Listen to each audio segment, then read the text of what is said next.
Okay, so we're going to do a quick talk on 7-20-10. I always say 70-20-10. I shouldn't mince my words.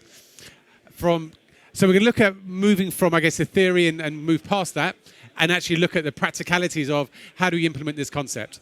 A quick show of hands again. Who's familiar with the concepts of 70-20-10? Okay, good. All right, so we'll get the basics over with. So actually, just rapidly, if we were to just run a couple of seconds, just that we can get across in 30 seconds the concept, and then we can move on to that practical part. Refresher of the 70-20-10 model. Good analogy is a car analogy.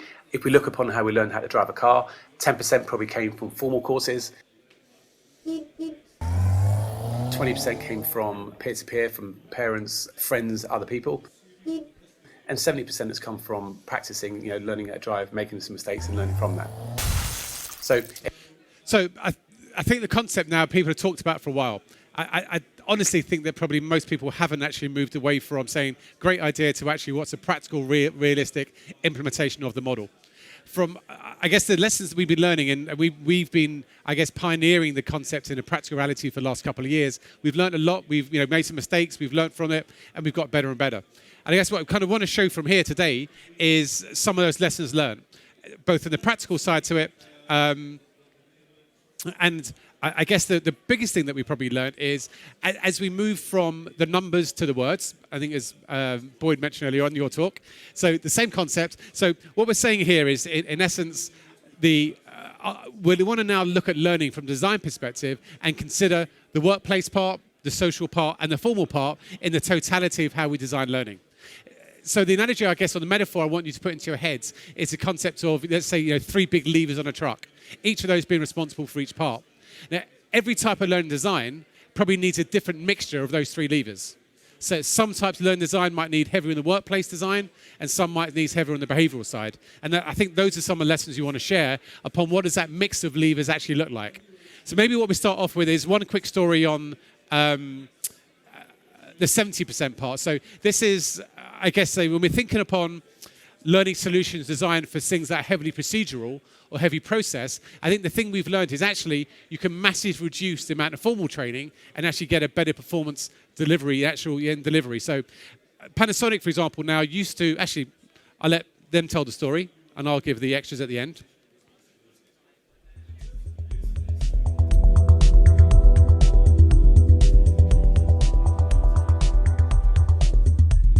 So Panasonic Service, we have about 3,000 sites and they're based across 8 countries, from the UK all the way up to the top end of Scandinavia. And we have one engineering base in Bracknell. Disseminating information across those multiple countries and multiple sites was extremely difficult. We had limited resource, and it also was extremely expensive to try and fly people into one central engineering base. To resolve these problems, we created a distance learning facility based around video training. This means we can train across the network with very little travelling and at much reduced cost. Therefore, we engaged Fusion to create a secure and self-fulfilling platform where engineers can communicate, learn and share best practice across the network. This also gives them the ability to access the platform across a range of devices, either in the customer's home or in fact in the service centre. By doing this, we hope to achieve a reduction in our turnaround time, and that's how quickly we actually fix the customer's product. We also wanted to achieve a better first time fix. That makes it much less inconvenient to the customer. By doing that, we hope to increase our customer satisfaction. We can track, learn and improve because our entire engineer population is learning from each other. This helps us refine our processes by identifying knowledge gaps and therefore identifying the training needs. Okay, so I don't want to go through more of that. But the concept behind this is pretty obvious. That in the case of Panasonic, what they did is looking at where it's something is heavily procedural. The reality is on a Panasonic or a Samsung product, the repair engineers used to get trained on a product that wouldn't go wrong for a year. So you think, and they're flying from the Arctic Circle in Turkey into Bracknell to get trained on a product that's not going to go wrong for 12 months. Obviously, by the time the actual product does go wrong, all they've got is to go back to is maybe some type of training manual that's probably out of date by then. So that's the historical approach. Obviously, the new approach they're doing and other manufacturers are doing is saying, actually, we can reduce maybe by 80% the amount of formal training that happens and actually deliver that knowledge at point of need and design the content so that the content is designed in bite-sized videos. It's still structured in a bite-sized way, but it can be searched and found and accessed and found, just in a click of a button. So, every piece of content is searchable at a high level if you can type. So that's the things that are related to heavy procedures and processes. If you go, let's say again on the lever analogy, so that one you probably full steam ahead 10, up till 10 lever on the kind of on the workplace part, and you're designing actually with that part really, really heavily in mind, knowing the conceptual parts are a little bit lighter and probably need less formal. If you take it, let's say, an extremely other view and say, look at compliance training, you probably got a complete reversal of that. You've got probably formal training that's really heavy, whether that's actually in a classroom or online, because actually the end business result is very, very different. The business result upon this is for the engineers to actually solve the problem first time, quicker, every time. That's the actual behavior we're looking for. It's a performance increase in the end job, and that's what's being measured, and therefore that's what the learning design is being designed for, or should be designed for. When you design a compliance learning intervention, actually the number one thing is for the directors not to go to jail. As a director, I have to tell you that's very important, because I'm not going to do very well there. Well, maybe. Yeah. But it's a very different concept, right? So formal learning part, which is all about tracking, compliance, and saying to a regulator, we can prove that people have been through a course and passed a part, is actually what the end objective is like. The fact that actually you change behavior or learning is kind of secondary. The most important thing is you're proving to a regulator, people have been trained, and there's a report that says so. Very, very different from that business outcome there. If you look at, say, a third part and say leadership or management development, you probably look for a behavioral change. So, for example, I'm not going to go through the whole stuff, but if we take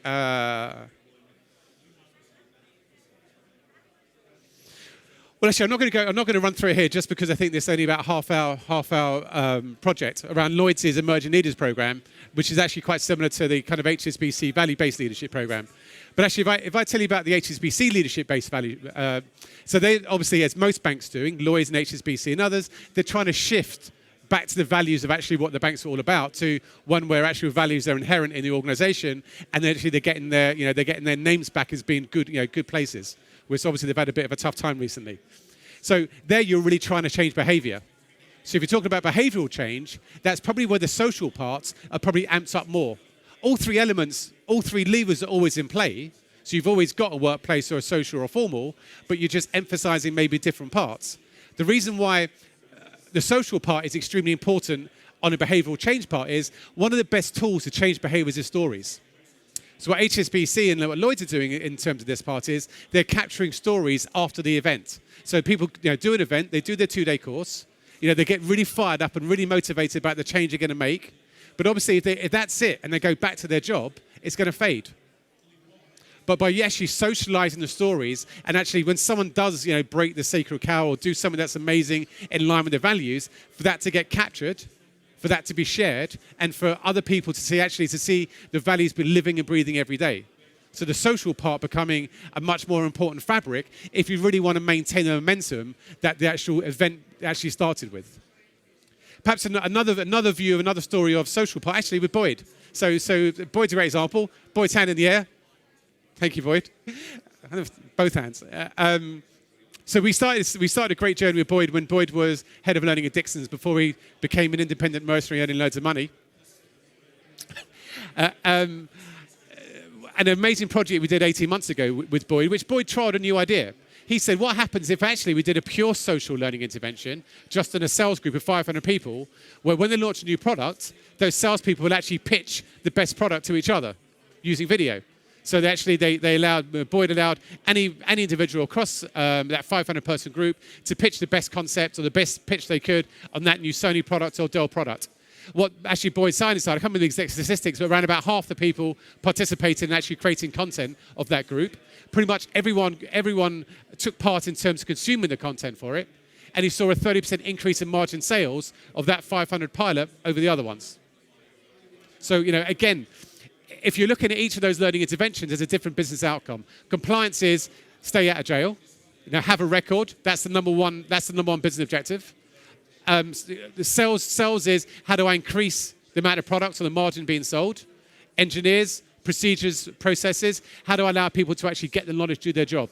Bearing in mind that most of the stuff I want to teach, there's so much of it, it is so complex, they're going to forget most of the stuff if I do a purely formal-based training. Makes sense so far? So, back to our levers. Not levers, leaders. So, back to I think the other story that becomes really interesting aside this then is how do you modify your content strategy to fit in? Oh, that's better. How do you fit your content strategy to fit in actually with your learning technology strategy? So I guess a lot of people we talked about for a lot of time and for 10 years in this industry that the main way to build e-learning is to build a SCORM-based course, and it's a very logical, linear view of the world. So that's a approach. There's a social project which we're doing, which we're really trying to flip the whole paradigm around how we perceive online learning. So we as a company, Fusion Universal, we're digitizing the whole secondary school education system. Biology, maths, all the core subjects, English, and we're launching the whole of chemistry in September, then biology, and then a subject every 3 months afterwards. To do that, though, we're digitizing the best knowledge of the best teachers across the whole curriculum in a project using that richness of videos that you've seen that cost £200,000.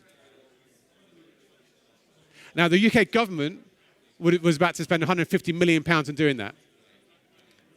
So our belief has been if you can industrialize the online content production process in the school system, then what you can do in a corporate, in terms of what you do for a BP or a Shell or an HSBC, in terms of digitizing the core knowledge of an organization. So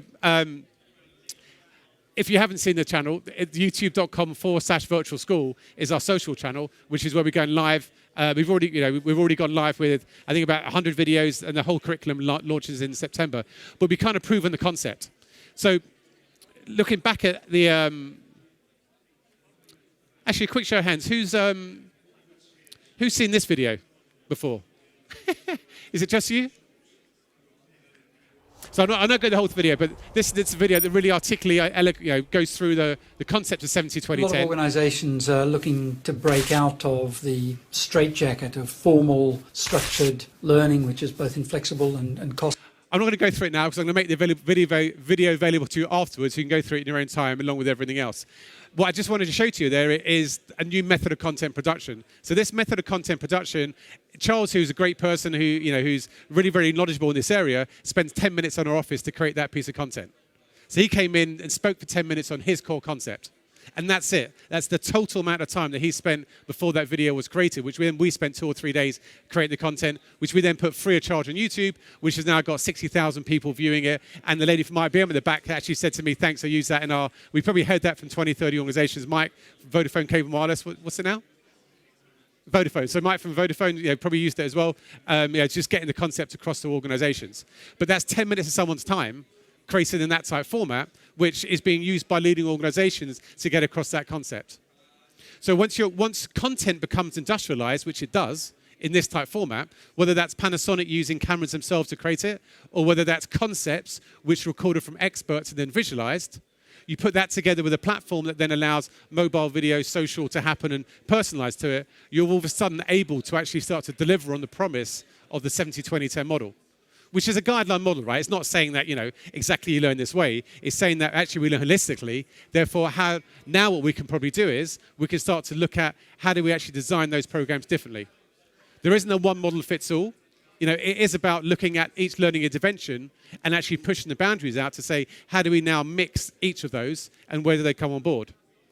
You combine that with the ability now to create masses of content, of high quality content, in a really low-cost fashion. So this takes us, you take that analogy of 200,000 versus 150 million, that's 0.2% of what the UK government was going to spend to create content that's high quality by using a different content production model.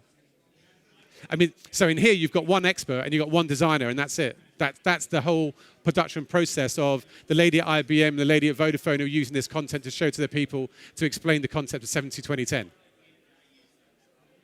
no instructional designers, no back and forth process, none of that things to go with it. And also potentially allowing, organizations to create. So this is where I guess the social part becomes really interesting. So one of the things that we're learning is social learning obviously can exist by itself, just as formal learning for compliance can exist by itself. So one of the things many organizations, if we take, say, the project we're running with LinkedIn, so LinkedIn use Fuse as their social learning tool, which I know sounds weird since they're a social networking company. So one of the things that LinkedIn want to do for their salespeople is, for those who don't know, LinkedIn's actual core business is selling HR, recruitment services and technology to go with that. So they have a whole bunch of salespeople. Some of those salespeople pitch the products, one of the 4 products brilliantly. Another one may pitch it as good, and some of them may not pitch it as well. So the first thing that we do, let's say is a knowledge sharing or a social learning interaction, is we do a knowledge survey to actually work out who do people go to now where they don't know how to do their job. Because actually, when you do that survey inside your own company, what doesn't come out is the answer of 100 people, you would find less than 5% that says it's a SharePoint site or an intranet site, the learning management system. What 95% of people will say is it's someone else. It's a person or a manager. That's where I go to, because the other technology is just not user-friendly enough to give them the answer as quickly as they need to get to. So back to the LinkedIn example. So with LinkedIn, the first thing LinkedIn do is they run a knowledge survey to work out who are the actual, what we call knowledge diamonds. Who are the people in the organization that everyone else says, that's the person that explains that brilliantly. That's the best people in this area, or that's the person in that area. And I wish I could actually have their knowledge. I wish I could have their knowledge in this. I wish I could have their knowledge in that. I don't have access to the person, but I'd love to be able to get access to their brain on these specific areas. So that then builds your knowledge map, and also builds your knowledge diamonds. Once you work out how your knowledge diamonds are, then those knowledge diamonds become your community managers. Your community managers are the people that are responsible of actually owning that area of content or curating it, but actually their job becomes less. They save time by doing this. Because what they end up doing is you reduce the need for Groundhog Day. Because what normally happens is those experts are asked the same questions over and over by multitude of different people, and often the same person. So what you do here is give them the tools to actually record their own explanations on the things that people want to know about, help and facilitate them to create their own content on those parts in a really easy way. So the record button just does a screencasting part. Allow others to ask questions in an open community. So it's all about moving from asking questions in a lockdown silo place, which is normally email, to opening up communications and knowledge sharing questions in an open place where multiple people can benefit from it. So once that's done, then it's about changing a culture and about actually, and the technology is only half the answer. In order to get a true social learning, knowledge sharing culture, the actual technology is 50% and the other 50% is a change management piece. Sure, the technology needs to work. The technology should be personable. It should be the fact that, I guess from our side, when we think of the technology piece should be personalized. So, the content should be relevant to you based upon the community member of. Your learning plan should be relevant for you. All in one place. Your learning plan and your social feed is all in one place, relevant for it. It should be accessible on your mobile in an app. I should be able to access and ask questions to different people. I guess that's our view of what a true social knowledge sharing component is inside the middle. Okay, lots of talking from me. Any questions that so far people want to ask? Boyd, that's a question there, Boyd. That was definitely a question you had in your hand. It's definitely a question. I definitely saw your hand move. Apprenticeships, that's a good question to ask. Specifically, what would you like to know about apprenticeships, Boyd?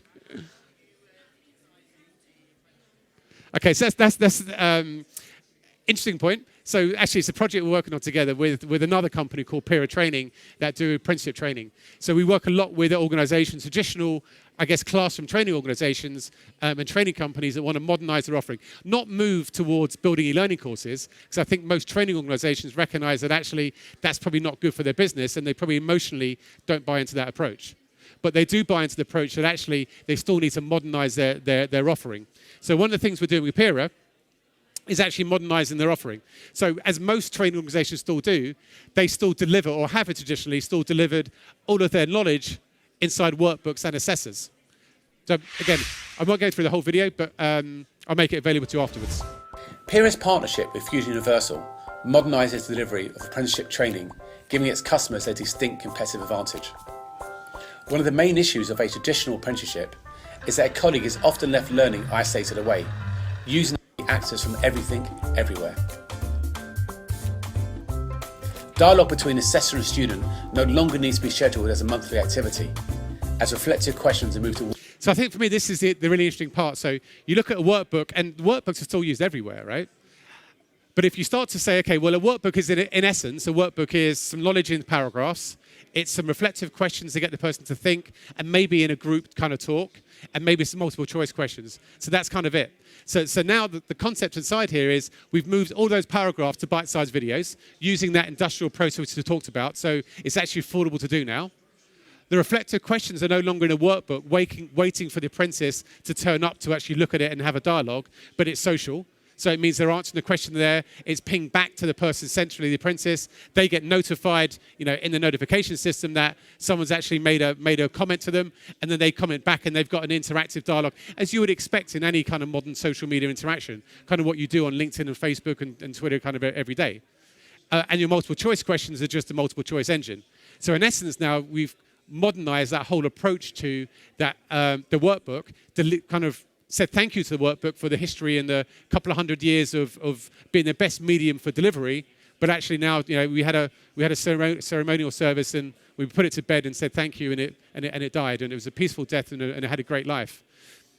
But why wouldn't you now allow that knowledge to be living on your phone, available to wherever you are, learning wherever you are, allowing you to get back to wherever you are, searching, and to be able to interact with all those type of people. So that's a kind of a modern approach of moving from that style to this style.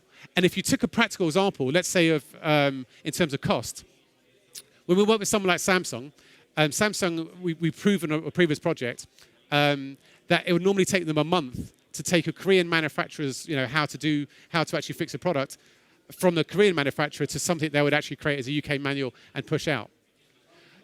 For the same quality, or higher quality, using the same method of industrializing content, in an hour and a half, we went in and actually captured all of the same knowledge for the person explaining physically what they're doing. So, you click this, do that. But that whole thing took an hour and a half to capture. 3 or 4 days then to actually make available on our cloud-based platform, available at any Samsung device, TV, tablet, PC, mobile, anywhere in the world. And when something changes, you just change the edit button, update the new video, and it's there.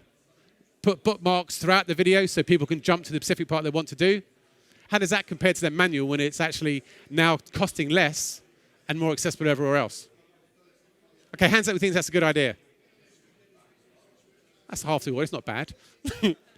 Okay. Any other questions? So, any other questions, guys? So, in terms of what you've seen so far, where do you see the risks? Where do you see the challenges? Where do you see this it just won't work because? So, everyone thinks it's brilliant. It's going to work. Go for it, Mike. It's a good question. So, I guess our honest answer is with enthusiasm. I think we've learned some lessons about that. So the question was, which is a very good and relevant question, how does this fit into existing infrastructures? So the key thing is, it has to. If it doesn't, then it's going to fail, right?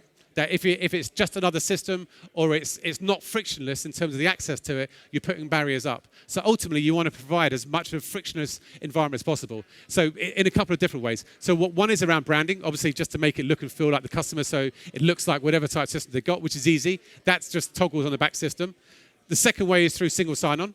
So single sign-on obviously allows, so we have a single sign-on server, dedicated server in the Amazon cloud. So in the 48 hours, we can actually connect to someone else's single sign-on and allow the same username authentication to be passed both ways. But then the third way is when you start to, to look at it, how do you go deeper? How do you embed things both ways? So I guess as you can see at the top here, every piece of content is a unique URL. So you can either embed the video or you can embed the whole page into other pages. And I guess that's the thing. That's my downside about SCORM and the limitations around doing that, and actually using more open formats such as HTML5 and video and that side of things. So the ability is to actually cut and paste links each way. So whether that's a link being placed this way or it's an embedded the other way, just to make that part really, really easy so anything can be got to it. So username is important to it, the branding is important to it, the linking of content is important to it. And then I think you've got the specifics of a specific system. So, for example, this integrates deeply with Salesforce. So we would, for example, so the bit that we're not, I guess I haven't bought into yet is kind of microblogging or social feeds yet in learning.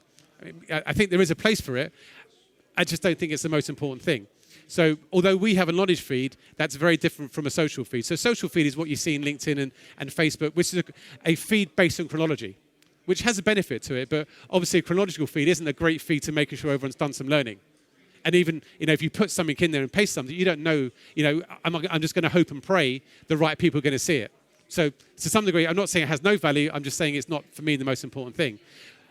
But for other people, at the moment, it does seem to be really important. So we would export our knowledge feed into those live feeds, whether that's into Chatter or to SharePoint or to whatever other live feed that the organization thinks is a critical component to it.